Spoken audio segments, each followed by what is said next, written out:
Hey everybody, welcome back to another Roblox Global Scripting video. And today I have a remake of a grilling systems that can be useful if you're starting a Roblox restaurant, or not really a cafe, but more like Hibachi restaurant or any type of restaurant that uses grills.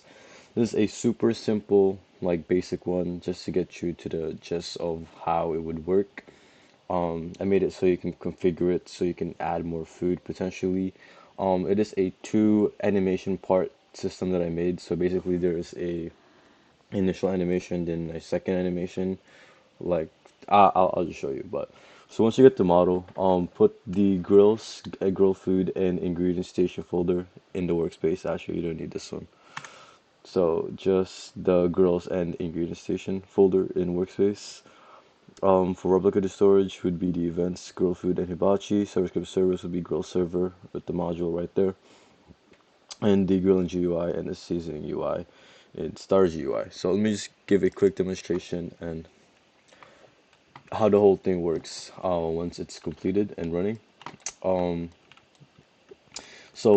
this is from my Mazu restaurant. Not actually, no, it's not. The models are. I completely remade it because there's been a lot of like Roblox scripting updates or whatever, so a lot of things are no longer working. But this is pretty up to date. Anyway, so right, so you go up to it and you press interact.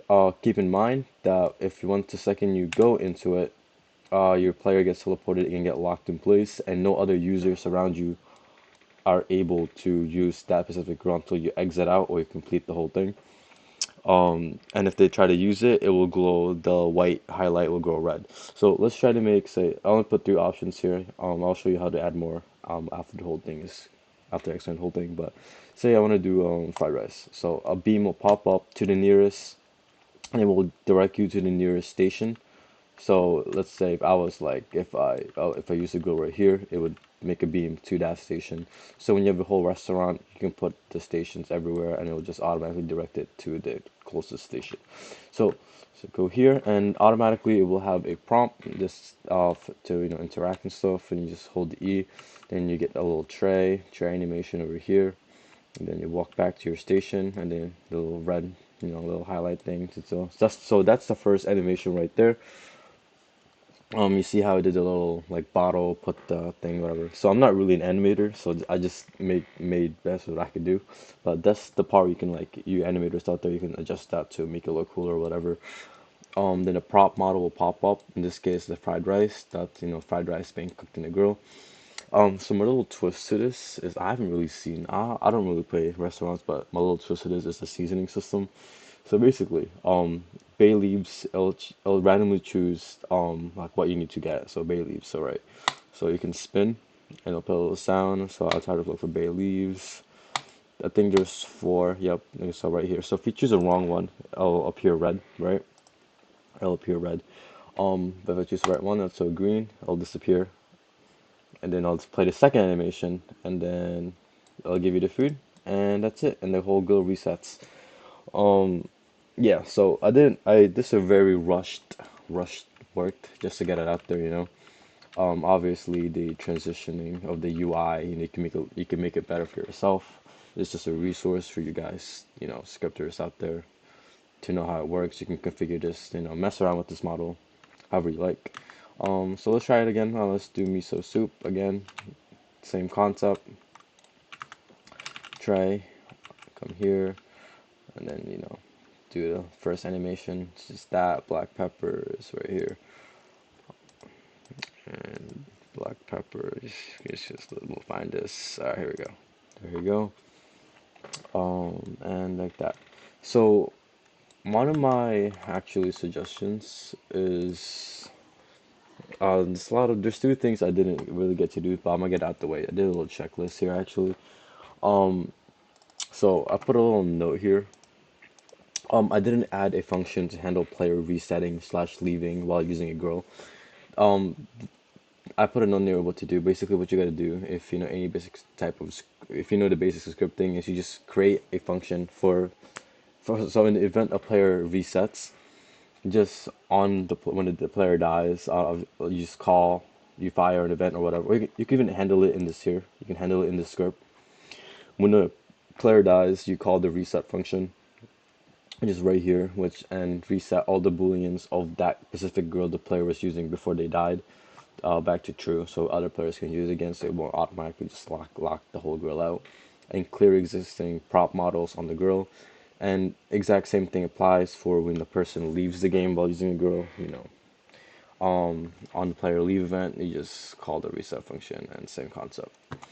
Um, I think one of the things I didn't really get to focus on, because I was more focused on making the whole mechanic work, is when you get the tray animation, it is a tool so the players can unlock, like can like unclick and click out of it, so it looks weird. Like the player does the little holding animation, but the tray can be like deselected and stuff. A simple fix to that is honestly just wield the tray model onto the player rather than making it a tool. That is up to you. I just made it a tool just for the convenience of it. But anyways, let's get to the actual thing. So, first up in my list is go over grill folder, boolean anyway. So right, so how I handle this is there's a folder called grills, and this is where you're gonna put all the grills. So my suggestion to you is when you add a new grill, make sure you just duplicate it, whatever. Make sure it is a unique name. Just go by order of grill 1, grill 2, grill 3, grill 4, grill 5, whatever, and just like that, and you can just duplicate as many grills as you want. If there's any bugs, just comment them below, and I'll update the model, and I'll comment, reply to you, and just re-download the model on the link below with the updated version. Anyways, an ingredient station are handles all the stations of where players go to collect ingredients or whatever. This is just if you want to change the animations, I put this here so you guys don't have to look from do the whole thing all over again. You can change those animations that I use in this in this system here, and different stuff. For the animations to work, if you guys are new to Roblox Studio, you keep in mind you have to upload the animations as your own, or it will not work. When you're watching this video right now and you download the model and put it in Studio and try to use it, the animations will not work unless it is your own. Um, so, so yeah, I'll explain that. So, next up is proximity prompt process. So basically here, so every single grill has a thing here called I call it the camera object because I tried the whole camera thing. And I'm not gonna lie, I could make this a whole lot better, make it more dynamic and stuff. But this is just for you guys for a rush use. That's something I would do for like my own restaurant, or a commission to like like a commission for a game, make it all dynamic and whole camera setup like Kohao, or what is it, Kohao, Hokai, Hokui, or those games with like crazy animations and stuff. If you do want to see that, like a whole replica, not obviously a copy, like a replica just of like certain grilling systems, I'm happy to do a version 2 in the future. But yeah, I got other stuff lined up for in the meantime, what type of system I'll do. But if you just leave down a comment below, like anything you want, any type of systems you want me to recreate. So yeah, so every grill has a proximity prompt. Just hold that, and just once you script here, once you basically hold E, it will fire to the client, and this the main handler right here for that. So obviously, I should point out that this is where you change the settings for your group ID and the minimum rank. So make sure you change this to your group ID, or and the minimum rank you want. So basically, if you're a hibachi restaurant, you do like, I don't know, junior hibachi or something, or trainee, and you just change this to that rank in your group, and they should be able to use it. And anybody else will not be allowed to use the grill. If it's not a group thing, obviously just change it right here in this function right here. Just remove this statement right here. But other than that, yeah, make sure you change this before you test it out. So do not comment below. Do not comment down below that the whole model doesn't work, because you forgot to change this variables right here to your group. But yeah, so you call them on call the model variables right here. Disable locally only to that player the proximity prompt for that girl because they're using it. If the status file equals false, that means that no one is using that girl. Make the debounce equals debounce true, so you can't spam the click. Lock the girl fire. This will lock lock the grill on the server side, so make sure no one can use that grill until you exit out or finish your thing. Just basic here code, and then fire server the grill remote event. This script right here handles the majority of everything in the whole thing. Um, if the grill's unused and they try to use it, like I said, order 9 in the group, it will highlight red and back to the normal color. I'll play the error sound. Um, yeah, close button, just handles the closing of the UI. This just handles, all that stuff, and yeah, this just handles all the buttons. So, yeah. So I think I did that and I did that. So food selection, um, you know, the same thing. So just right here. So this is what it looks like. Just a little script here, scrolling list, not script, my fault. So miso soup, fried rice, tempura. To add it, you just duplicate it. Nothing you gotta change besides make sure the name is specifically the name that you put in the replicator storage of, let's say, in grill food. Make sure just make sure you're consistent throughout when you name these things. Um, Obviously, there's a better way to organize this to be more efficient, but it is not that. As for this version, at least, maybe a future version, I can do a video of more, organized, more convenient, customizable type of system for this. But as of now, keep the name consistent throughout for the anything grill food and the list right here, and along everything in the grill server script over here.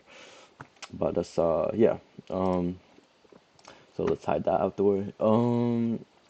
This right here, the string value just handles the selection. When you select the food, it'll change this value to whatever food you selected.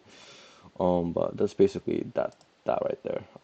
So the seasoning UI, pretty cool actually. So this folder handles the seasoning model has four like four areas, right? So each group has three seasonings, so you can adjust this to however you want. You can just change the name right here, and yeah, and it'll appear as that. So it's pretty easy to customize it to whatever seasoning you want. Right. So button handler. So like I said, so this whole script basically, in short, handles all the buttons that you saw from updating, like when you click the arrows left and right, it'll spin it, which is actually here actually, but this just handles the button basically for the whole seasoning process. Okay, nothing too complicated there. And besides this, but I'll get back to this. Basically, once the first part of the animation is done, it'll fire the event, which gets called here, right? And then it'll choose a random seasoning, blah blah blah blah. You just have this basic stuff. Main handler. This thing handles the viewport frames. It gets a little bit messy, but if you know, you know. This just updates all the buttons, and this whole thing just handles buttons. I'm gonna lie, and this handles the spinning left and right of the viewport frame. So this whole script just handles the viewport frame. So yeah, pretty straightforward. If you have any questions, just let me know now. Yeah, I'll explain what a certain function does, or lastly, is this is the main script right here. This one I want to focus more on explaining. So, when I update this model for any like fixes or whatever, I'll be up to here. It'll be up here. I'll just put v1, right? I'll just do v1 right here. When you add all your animations that you're gonna add for all the food that you potentially might add, put them here. Just put them in this table right here. Just put it here. So it's more organized, or you know, um, right. So reset function. Actually, let's go in order here. Okay. So like I said, lock grill. This is an event that defines the specific grill the player is using and locks it. Makes the boolean equals true, right? Because every grill has an in-use boolean, which when they use it, it becomes true. Right. So that's that. So this is the main thing right here. So this is the first thing that gets called, or that gets, that happens. So first we're gonna get the player. We're gonna teleport it, make them not unable to move, unable to jump, and we're gonna teleport them in the perfect position to face towards the grill. This is what this thing does. right? Next is when the cooking thing happens. This is the next thing that happens. This is called the cooking recipe function. So I know there's a lot of stuff here, but if you really look at it, it's all down to if statements, fried rice, miso soup, tempura. So I'll explain fried rice, but they're all the same. Each of them are just unique if you want to change what certain food does, like so what certain animation, what certain model pops up, that type of thing. But they're all the same in concept. So let's say fried rice, right? So we're gonna clone the fried rice model. We're gonna move it, clone it, and then put it in the cooking area, the grill. It'll pop up there, right? Little offset here. So if you ever have like models so like that looks funky, you can adjust where like how it looks like. If it's a little high, if it's a little too low, left and right. This is where you do it. Then we're gonna get a. So this I actually made a. I've been trying to learn modules, but yeah. So I made a recipe module which handles all the tools being used or whatever, or playing the animation and clearing out and stopping animation. So I did that for you guys. Yeah, so you can just adjust this to whatever items you want. The items it looks for, by the way, are everything in this folder, the Hibachi folder. There's trays, the food here, the spatula, blah blah blah, all that stuff. So that's how it works right there.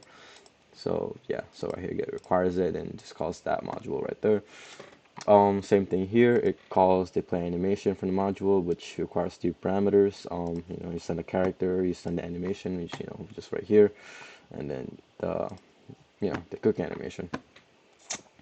Yeah, so that's how it works. I also did a little character offset. I right now is 000 because it's perfect because obviously not it's perfect, but in the event when you add a food or stuff and the player looks a little funky, like I said, you can adjust it here. But as of now, just leave it at that. Do not touch this unless you want to adjust. Do not touch this unless you know what you're doing, basically. Um, so delay, and then it cleans up, module again gets called, clean up, blah, blah, blah. And then we're going to call it seasoning. So this after the whole first part of the grilling happens, this when I fire to the client, the seasoning event, and that's when the whole seasoning thing happens. So it's just a random seasoning, you find it, you get the correct one, and then it continues. Like I said, these are all the same in concept, just adjusted a little bit, just if it's actual food and uses the right tools and stuff. So just read it throughout, but it's all the same in concept. So like I said, once the seasoning is completed and you choose the right one, then this function gets called. It's called grill finish, which is like the finishing touches. Again, looks like a lot of things, but if you really close everything down, it's just three if statements. If you want to add more, you just do another else if food type equals say gyoza, what is it called, gyoza or sushi or whatever. You just keep adding it. Just make sure you add whatever consistent throughout. Like I said, consistent throughout the name. So again, like fried rice. So this is the second part. Now this is the part two of the animation after they do the seasoning. You get like again, you play the animation, which is I guess. So when you add a food, I suggest you make two animations: the initial animation and then the finishing, the actual cooking or preparing animation. That's how I do it. So yeah, like for example, fried rice. The first animation is the little bottle to make the fire pop up and smoke, and the second animation is happens after the seasoning thing, where the player actually uses the spatula and like prepares the food, the fried rice. So yeah, it's a two-parter grilling system basically. Um, yeah, so it clones the food into the player's backpack, signifying that the whole thing is done. And you get the food, and they can give it to the player or whatever. The animations clean up, stop. All the bottles, all the props are gone. Then it calls the reset function. Every single one has to call the reset function with the parameters player or grill. So the reset function basically just resets everything. Resets the grill, boolean value back to false, so it can use players can use it again. It resets the walking speed and the jumping of the player. Clears all models in the cooking area in the grill. Fires reset to the client and resets the proximity prompt so the player can see the proximity prompt again. And in the event that there is a glitch of the beams, the directions of that tells the player where to go to the closest ingredient station, it'll clear that out. Every single beam in workspace will get cleared out. So you can adjust this to your liking and put the beam like in a specific folder for it to show up. But yeah, that's up to you. Other than that, that's pretty much it. Oh yeah, so let me explain this actually. This one makes sense already. The other big one right here. This one's just tray holding animation, and also how the tray looks and whatever. You can adjust this to yourself. This is the thing that handles the ingredient station, the beam creation or whatever. So basically, it'll find the nearest station. Right now it's no, right? It'll check, it'll check in the folder that compare the magnitude from the player to all the ingredient station's main part. All the ingredient station have a part that I like to call the called main right there, right? It will get that, set the nearest station to that thing, and then allow the player to walk so they can walk to the place or whatever, you know. Then at the nearest station done, you create a proximity prompt specifically at that nearest station model, a temporary one, and it'll say this, you're gonna adjust this to whatever you want. They'll say that or whatever. Pick up ingredients, right? They'll create a beam to that. Then once they click, and you know that once that temporary proximity prompt has been triggered, you'll delete it. Make another beam from the player back to the original grill. And then once they do that, I'll call it tray animation. They will hold the tray, and then they'll lock the player in place. And then you know this thing right here, they will lock the player in place and make the highlight around the grill, you know, change colors or whatever. You can remove this if you want. Just just make it more, yeah. That, and then it will call the cooking recipe function, which I just explained previously. Lastly, before I don't want to forget, I did add a little thing called ambient sound effects. So as you can tell when I tested the thing, there was no sound effects for the fire or whatever. That's up to you. You can just call this function and play. So you can actually do, it would actually be called grill and then sound ID, I guess. So you can call this function throughout, you know, specific parts, and then you just put the parameters to grill and the sound ID, then it'll play the sound ID at the grill main part or whatever.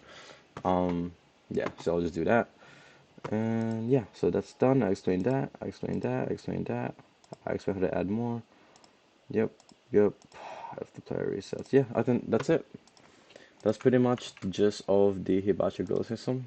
And yeah, that's pretty much it. So, if you guys want anything else, if you want me to remake any cool mechanics, that unique mechanics, obviously, or if you want me to continue a series of just strictly systems replicating of major, major food systems, in modern Roblox food industry games, or you want a V2 of this in the future of more unique, like more animations, more everything better and more efficient, more organized, just let me know. But other than that, thank you for watching, and I'll see you guys next time. Bye.